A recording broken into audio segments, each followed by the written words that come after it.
Hi INFJs, welcome back to my channel. Have you ever walked in a room and instantly felt heavy, even though nobody said a word? Or maybe you've been around somebody struggling and afterwards you felt completely drained, like their pain just jumped out of their body into yours and now it's going to be a permanent resident there? And sometimes it's not even from the person in front of you. We somehow will pick up on their parents' pain or even trauma from generations ago. And I know how weird and crazy and overwhelming this can feel because I live it too.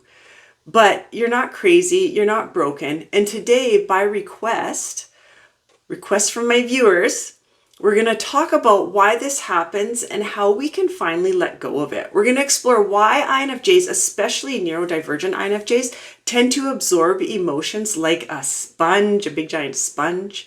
I'll walk you through what's actually happening beneath the surface, and by the end, you'll have a simple but powerful tool that you can use to release emotional energy that doesn't belong to you. It's one of my favorite ways to release it because I struggled with this massively. So if you're new to my channel, welcome. My name's Trina. I'm an INFJ and I am also autistic.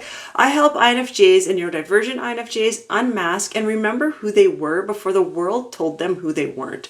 I do this through coaching classes and community. We unlearn the noise and come back to our soul.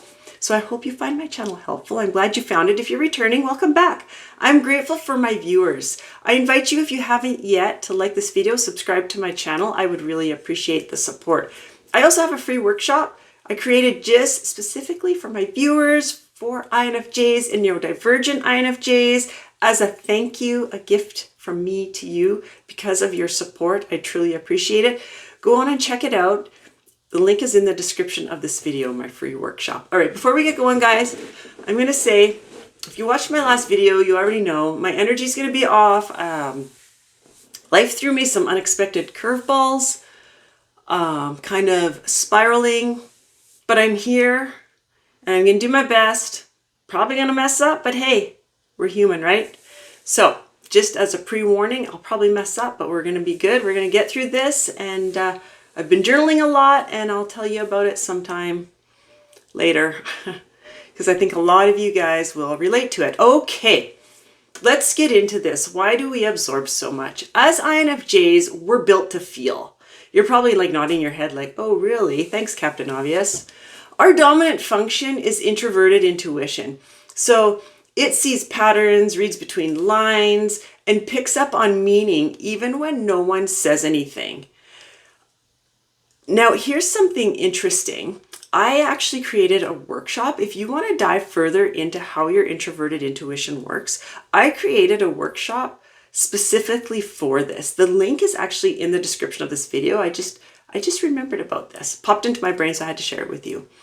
But if you've ever wanted to learn how to work with your intuition, how to read it, how to understand it, how to be able to tell the difference between intuition and fear, that workshop is for you. It's self-directed, self-paced. Do it at your own pace, whatever. The link is in the description of this video. All right, moving on.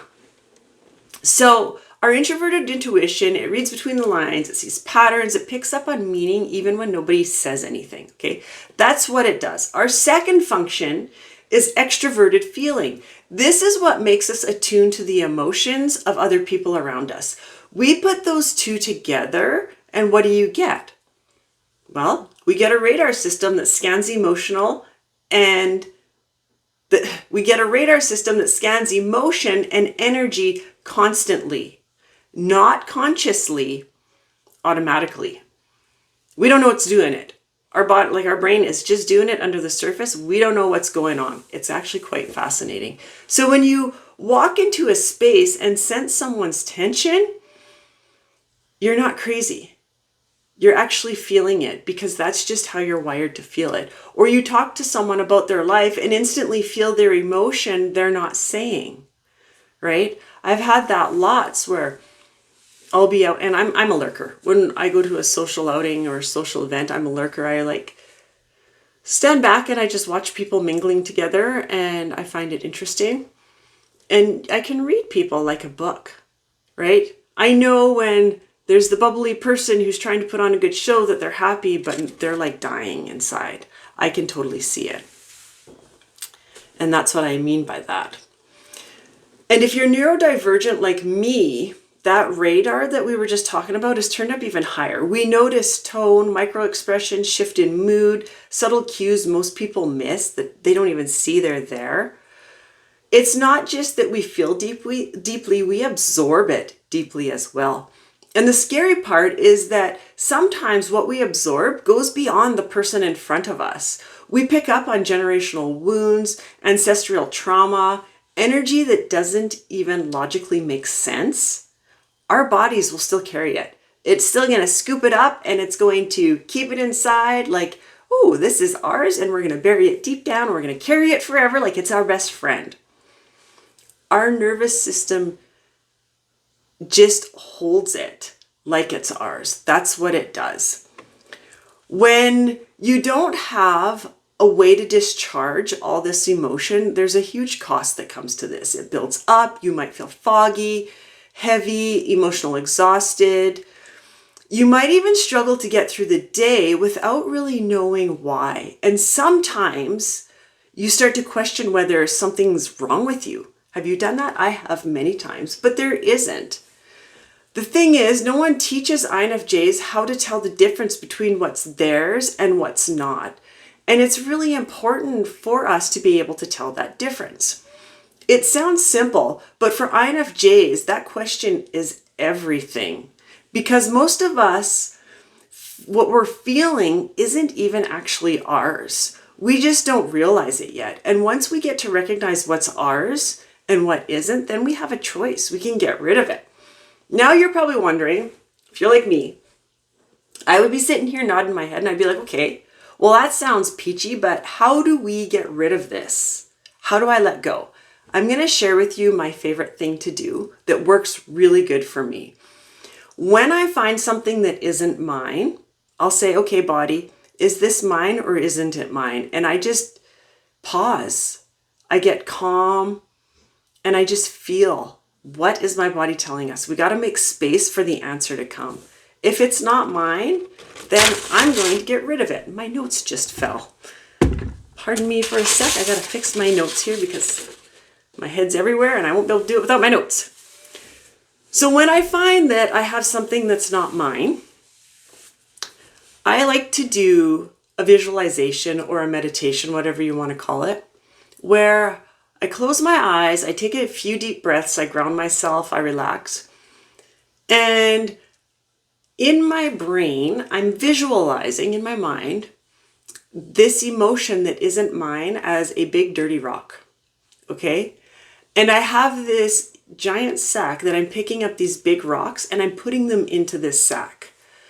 Once I have them all cleaned up, I haul them way up to a mountain. I chose a mountain because mountains ground me and I love them. I don't know why, I'm just pulled to them. Once I'm up at the top of the mountain, I take the sack and I throw it off the side of the mountain and I sit and I watch it explode into the air. And I like visualize the sand from the rocks exploding, floating all away. And that's how I release it. Now this visual, it works for me. For you, it might look different. It might be maybe it's placing it in a bubble and letting it float away, or blowing it up like smoke is another idea that I know people have used. The how isn't as important as the intention. You're telling your system, this doesn't belong to me, and now it's time to get rid of it. And when you do that, your system will start to listen. So you don't have to carry everything. You can feel without holding. You can care without collapsing. You're allowed to let go of the weight that never belonged to you in the first place, that you weren't meant to carry. If this hit home for you, and if you're nodding your head right now and thinking, yep, that's me, you might really love this space I created called Divergence Rising. It's a private off social media community for INFJs and neurodivergent INFJs who want to go deeper into topics like this, and a place where you just don't have to explain yourself. You don't have to explain your depth and you're just understood. We have monthly connection circles, grounding techniques, grounding teachings, not grounding techniques, although I could teach grounding techniques if you want me to. I use them all the time. grounding teachings, a space to feel seen without any judgment, because I despise feeling judged. And I just really wanted a safe space where people could come, be themselves, and not feel that feel of judgment. I'm going to leave the link in the description of this video if you want more information on it.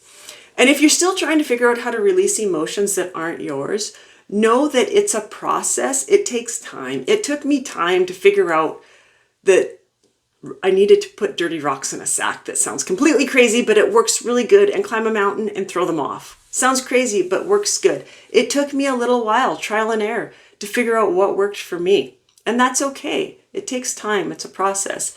Enjoy it. Notice what's working and what's not. But the more you pause and notice, ask, is this mine? The more power you're going to have to choose what you want to carry and what you don't want to carry.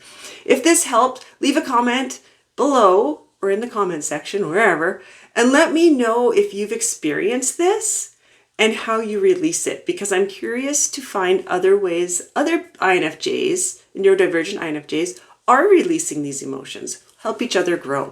Thank you so much for joining me. I really appreciate it. Again, if you haven't, like this video, please, and subscribe to my channel. I would really appreciate the support. My next video, if overthinking is something you're constantly battling, you're probably smiling thinking, yeah, I'm an INFJ. Of course I overthink, Trina. What are you talking about? If this is something you're experiencing, constantly battling, man, I am. Right now, I tell you, I have been stuck in massive overthinking for about a week. Spiraling. Anyway, so if you've been battling this, especially when it keeps you stuck, don't miss my next video. I'm sharing practical mindset hacks that will help INFJs shift out of overthinking into action without feeling overwhelmed or scattered. Think you're going to love this one. It might just be the nudge you've been needing. When I wrote up the script for this video, it helped me immensely from where I am in my life right now. And that's what inspired this next video. And I think it will help you guys too. Okay, thank you so much for joining me. I really appreciate it. Sorry about my oopses, but hey, I showed up. Might be messy, it might be chaotic, but I'm here for you. Thanks again for joining me. I'll see you very soon with another video. Bye for now.